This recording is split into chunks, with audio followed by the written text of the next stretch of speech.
बच्चों, इस वीडियो में हम लोग कोशिका को आगे बढ़ाते हुए देखेंगे कि कोशिका में पाए जाने वाले मुख्य घटक कौन कौन से होते हैं।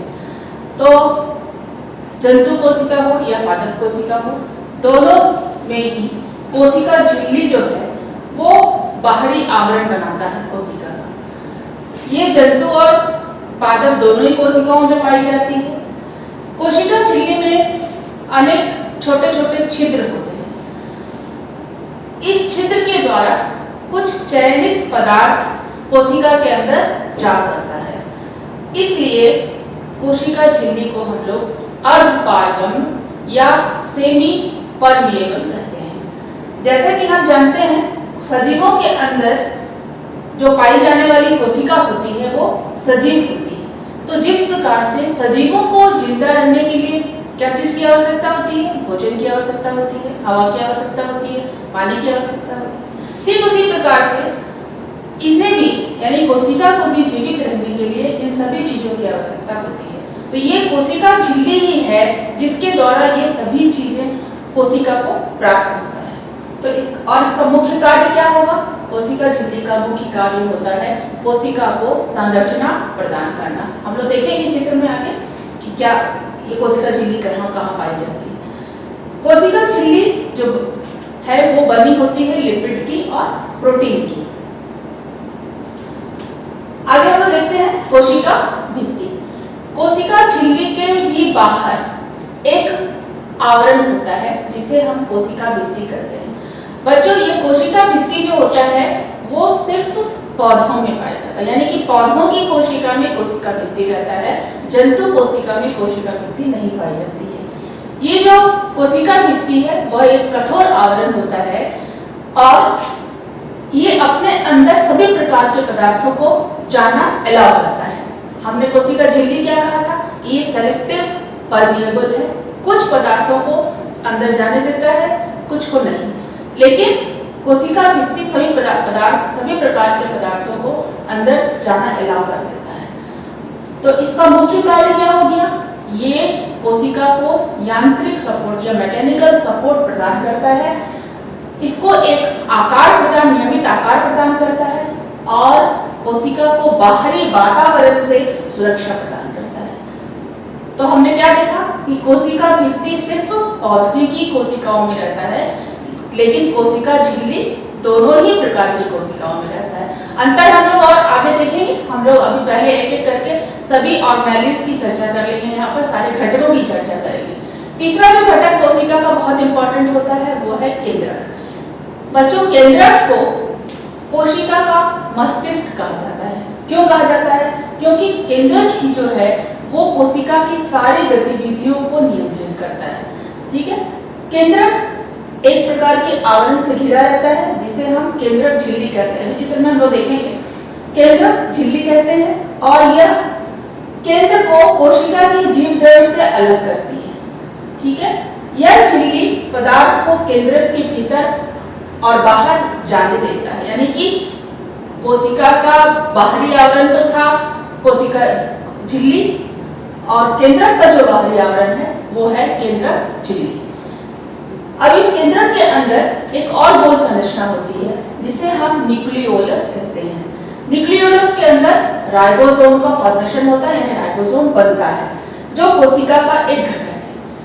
अब न्यूक्लियस के अंदर जो लिक्विड है उसको हम लोग न्यूक्लियोप्लाज्म कहेंगे। वो भी एक प्रकार का साइटोप्लाज्म है, लेकिन वो न्यूक्लियस के अंदर है तो वो न्यूक्लियोप्लाज्म है और न्यूक्लियस से जो बाहर है उसे हम लोग साइटोप्लाज्म कहेंगे। केंद्रक के अंदर धागे की तरह, ये आप चित्र में यहाँ पर थोड़ा सा आप ध्यान दो, ये अगर न्यूक्लियस है तो न्यूक्लियस के अंदर ये न्यूक्लियोलस है, ये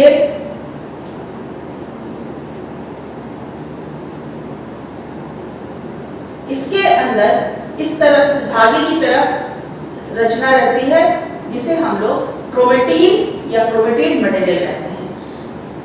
जब कोशिका का विभाजन होता है, यानी कि कोशिका बढ़ती है, तो कोशिका विभाजन बच्चे आप लोग ऊपर क्लास में पढ़ोगे। जब कोशिका का विभाजन होता है तो ये क्रोमेटिन मटेरियल जो है मोटा हो करके थिक हो करके एक संरचना बनाती है जिसे हम लोग क्रोमोसोम कहते हैं, और यही क्रोमोसोम कोशिका विभाजन में हिस्सा लेता है। क्रोमोसोम के ऊपर और एक दानेदार रचना होती है जिसे हम जीन कहते हैं, और ये जीन क्या है, ये अनुवांशिक गुणों का वाहक होता है। अब अनुवांशिक गुणों का वाहक मतलब क्या, ये भी समझना जरूरी है। तो बच्चे आप देखो ना कि माता पिता का जो गुण होता है वो बच्चों में कहीं ना कहीं दिखता है। अगर किसी बच्चे के माता पिता लंबे हैं तो वो बच्चा भी लंबा होता है। अगर माँ का आंख नीला है या भूरा है तो संभावना रहती है कि बच्चे का भी आंख नीला या भूरा हो सकता है। यही है अनुवांशिक गुणों का वाहक। तो वो किसके द्वारा संभव होता है, वो जीन्स के द्वारा संभव होता है। नेक्स्ट, ये देखिए न्यूक्लियस का चित्र। जैसा मैंने बताया ये न्यूक्लियर मेम्ब्रेन है बाहर वाला, जिसको न्यूक्लियर एनवेलप भी कहते हैं। न्यूक्लियोलस है जो जहाँ की राइबोसोम का फॉर्मेशन होता है। ये आपका क्रोमेटिन मटेरियल है, और ये पूरा न्यूक्लियस का चित्र है। नेक्स्ट, न्यूक्लियस के बाद जो दूसरा एक ऑर्गेनेल है वो है अंतःप्रद्रव्यी जालिका, या इंग्लिश में इसे हम लोग एंडोप्लाज्मिक रेटिकुलम कहते हैं। अंतःप्रद्रव्यी जो जालिका होती है वो एक जालीनुमा संरचना है जो न्यूक्लियस मेम्ब्रेन से जुड़ा हुआ रहता है। ये दो प्रकार की होती है, एक तो होती है स्मूथ एंडोप्लाज्मिक रेटिकुलम और दूसरा है रफ एंडोप्लाज्मिक रेटिकुलम। ये देखो आप, ये है रफ एंडोप्लाज्मिक रेटिकुलम। ये रफ इसलिए है कि इस पर ये जो न्यूक्लियोलस में राइबोसोम बनता है वो राइबोसोम आकर के इस संरचना से चिपका हुआ रहता है, इसलिए ये खुरदरा या रफ दिखाई देता है, और इसे हम रफ एंडोप्लाज्मिक रेटिकुलम कहते हैं। और जिस एंडोप्लाज्मिक रेटिकुलम पे राइबोसोम नहीं रहता है उसे हम लोग स्मूथ एंडोप्लाज्मिक रेटिकुलम कहते हैं। एक बहुत इंपॉर्टेंट ऑर्गेनेल जो कोशिका में रहता है वो है माइटोकॉन्ड्रिया। माइटोकॉन्ड्रिया कोशिका का एक बहुत इंपॉर्टेंट ऑर्गेनेल है या घटक है। इसे हम लोग ऊर्जा गृह या पावर हाउस के नाम से जानते हैं। अब इसे पावर हाउस क्यों कहा जाता है, जैसे कि नाम से ही लगता है कि जरूर वहां पर पावर का स्टोरेज होता होगा, पावर वहां संचित रहता होगा। बहुत सही समझा आपने। तो पावर कहाँ से आया, ऊर्जा कहाँ से आया माइटोकॉन्ड्रिया के अंदर? आपने पढ़ा है कि जब शर्करा का विखंडन होता है तो ऊर्जा निकलती है। ठीक उसी प्रकार से माइटोकॉन्ड्रिया में भी शर्करा का विखंडन होता है और उससे जो ऊर्जा निकलती है वो ऊर्जा माइटोकॉन्ड्रिया में संचित रहता है। तो ऊर्जा का एक रूप होता है एटीपी, जिसे हम लोग एडेनोसिन ट्राइफॉस्फेट कहते हैं। तो ये ऊर्जा एटीपी के रूप में माइटोकॉन्ड्रिया में संचित रहता है, और जब कभी कोशिका को आवश्यकता होती है ये वहां से ऊर्जा को लेता है और अपने कार्य करता है। जैसे कोशिका जीवित है तो उसे भी तो कार्य करने हैं, तो वो ऊर्जा लेकर के अपना कार्य करती है। तो हमने क्या देखा कि माइटोकॉन्ड्रिया जो है वो पावर गृह या ऊर्जा पावर हाउस या ऊर्जा गृह के नाम से जाना जाता है। इसका जो ये भी डबल मेम्ब्रेन है, यानी कि दो आवरण से यह घिरा हुआ होता है। ये इनर मेम्ब्रेन है और ये आउटर मेम्ब्रेन आप देख रहे हो, और ये जो आकृति है इसको हम लोग क्रिस्टी कहेंगे, और दो क्रिस्टी का बीच का जो जगह है उसको हम लोग मैट्रिक्स कहेंगे। तो ये माइटोकॉन्ड्रिया आपका का चित्र है। कोशिका की जो अगला घटक है वो है रिक्तिका या वैक्यूल। पानी से भरी हुई थैली जैसी संरचना दोनों प्रकार की कोशिकाओं में पाई जाती है, पर पादप कोशिकाओं में इसकी आकार बहुत बड़ी होती है। जैसे कि आप चित्र में देख रहे हो, ये पादप कोशिका का चित्र है और ये वैक्यूल है। ये इतना बड़ा होता है कि कोशिका का मैक्सिमम या ज्यादातर क्षेत्र ये कवर कर लेता है, और इसके कारण जो बाकी के ऑर्गेनेल्स होते हैं, बाकी के जो घटक होते हैं वो बाहरी किनारे पर चला आता है। लेकिन जंतु कोशिका में ठीक इसके उल्टा ये जो वैक्यूल है ये काफी छोटा छोटा होता है और संख्या में एक या एक से अधिक भी रहता है। अगला जो हम लोग देखेंगे घटक वो है लाइसोसोम। लाइसोसोम जो है वो जंतु कोशिका में समान रूप से पाया जाता है, और ये एक ऐसी संरचना है, छोटी गोलाकार संरचना है, जैसे कि आप चित्र में देख रहे हो। और इसका कार्य क्या है इसमें अनेक प्रकार के एंजाइम पाए जाते हैं। एंजाइम का कार्य क्या है? आप जानते हो कि बहुत सारे एंजाइम जो होते हैं, हमारे मनुष्य के पाचन तंत्र के बारे में जब आप पढ़े होंगे तो आपने जरूर जाना होगा कि एंजाइम्स जो होता है वो पाचन में मदद करता है। तो यहाँ पर लाइसोसोम के अंदर भी एंजाइम्स होते हैं जो पाचन में मदद करता है, यानी कि इसका मुख्य कार्य हुआ पाचन की गतिविधियों में सहायता करना। यदि कोई बाहरी पदार्थ जो कोशिका के लिए हानिकारक है, कोशिका को उसकी जरूरत नहीं है और इसके एंजाइम्स उसको नहीं पचा पाते हैं उस पदार्थ को या उस भोजन को, तो उस अवस्था में क्या होता है, लाइसोसोम खुद ही बस्ट कर जाता है और उस कोशिका को ही खत्म कर देता है, यानी कि हमें कुछ हानिकारक प्रभाव से हमारी रक्षा करता है। तो इसलिए इसे हम आत्महत्या की थैली या सुसाइड बैग भी कहते हैं। अगला ऑर्गेल जो है वो है प्लास्टिड या लवक।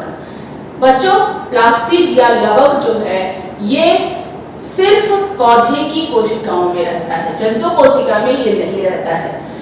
इसका मुख्य कार्य है पौधों को पौधे के जो फल फूल होते हैं उसको रंग प्रदान करना, पत्तियों को भी रंग प्रदान करना। तो ये मुख्य रूप से 3 प्रकार का होता है।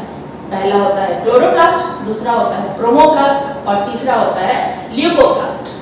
क्लोरोप्लास्ट जैसा कि आप जानते हो वो भी एक प्रकार का, उसमें एक वर्णक है जिसका नाम है क्लोरोफिल, और क्लोरोफिल जो है हरा वर्णक है।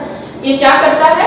प्रकाश संश्लेषण में मदद करता है, यानी पौधों को भोजन बनाने में मदद करता है, जिसके कारण इस क्लोरोफिल के कारण पत्ती का रंग जो होता है वो हरा होता है। तो क्लोरोफिल क्या है? हरा वर्णक है। दूसरा हमने क्या बताया? क्रोमोप्लास्ट। क्रोमोप्लास्ट जो है वो रंगीन वर्णक है। आप पौधे में जो फल फूल और जो रंग देखते हो, फूलों के या फलों के जो रंग देखते हो, वो रंग इसी वर्णक के कारण होता है। ठीक है, अब अंत में है ल्यूकोप्लास्ट। ल्यूकोप्लास्ट जो है वो रंगहीन होता है। वो कहाँ पाया जाता है? वो पौधों की जड़ों में पाया जाता है, या फिर बल्ब यानी कि ये जलने वाला बल्ब नहीं, प्याज जो फूली हुई जो आकृति होती है, जो जड़ मॉडिफाई हो जाता है, प्याज लहसुन, उस प्रकार की जड़ों में ल्यूकोप्लास्ट मौजूद रहता है। उसके बाद एक और ऑर्गेनेल जो कोशिका में है उसका नाम है गोल्जी काय या गोल्जी बॉडी। अंतःप्रद्रव्य जालिका या एंडोप्लाज्मिक रेटिकुलम से एक स्ट्रक्चर जुड़ा रहता है गोल्जी काय। ये भी एक पिचके में गुब्बारे की तरह किया गया। जब गुब्बारा को आप हवा नहीं रहता है तो उस अवस्था में जिस प्रकार से वो दिखता है उसी प्रकार की आकृति होती है गोल्जी काय की। तो ये जो है क्या करता है, अंतःप्रद्रव्य जालिका में जो पदार्थ बनता है उस पदार्थ को अपने में जमा रखता है, यानी कि इसका कार्य क्या हुआ? पैकेजिंग का। वहां पदार्थ बना एंडोप्लाज्मिक रेटिकुलम में और गोल्जी बॉडी में आकर के जमा रहता है और यहाँ से फिर कोशिका के अन्य भागों में जाता है। अंत में हम देखेंगे सेंट्रोसोम। सेंट्रोसोम जंतु कोशिका में पाए जाने वाला एक अंगक है जो न्यूक्लियस के नजदीक रहता है और इसकी आकृति बेलनाकार होती है। आप जो मेरे हाथ में पेन देख रहे हो ये बेलनाकार आकृति है, इसी तरह की आकृति होती है, लेकिन अंदर से ये हॉलो रहता है, यानी खोखला रहता है। बेलन को खोखला बेलन आप इमेजिन करो, बस वैसे ही आकृति सेंट्रोसोम की होती है। और अच्छी तरह से इसको समझने के लिए आप देखो, जब स्ट्रॉ आपने यूज करा होगा नारियल पानी पीने के लिए या फिर कोल्ड ड्रिंक पीने के लिए, जो आप स्ट्रॉ यूज करते हैं, उस स्ट्रॉ को एक से एक सटा करके जब हम उसको एक गोलाकार आकृति दे देंगे तो बीच में कैसा रहेगा? खोखला रहेगा। बस वही आकृति होती है सेंट्रोसोम की। इसका मुख्य कार्य क्या होगा? ये भी किसकी तरह? क्रोमोसोम की तरह सेल डिवीजन में यानी कोशिका के विभाजन में हिस्सा लेता है और उसमें सहायता प्रदान करता है। एक चीज और है, ये जब हमने स्ट्रॉ की बात करी तो ये बहुत सारे स्ट्रॉ मिलकर के बेलनाकार आकृति बनाए, लेकिन एक सिंगल स्ट्रॉ को हम सेंट्रोसोम कहेंगे। सॉरी, एक सिंगल जो स्ट्रॉ होगा उसको हम लोग सेंट्रियोल कहेंगे। तो इस प्रकार से ये सारे कोशिका के जो अंगक है आपने एक एक करके देखा। मुझे आशा है आपको समझ में आया होगा। अगले वीडियो में हम लोग देखेंगे कि जंतु कोशिका और पादप कोशिका में इन सबों में से कौन से ऑर्गेनेल या कौन से घटक किसमें पाए जाते हैं और दोनों में मुख्य रूप से अंतर क्या क्या है। इस वीडियो के लिए इतना ही, धन्यवाद।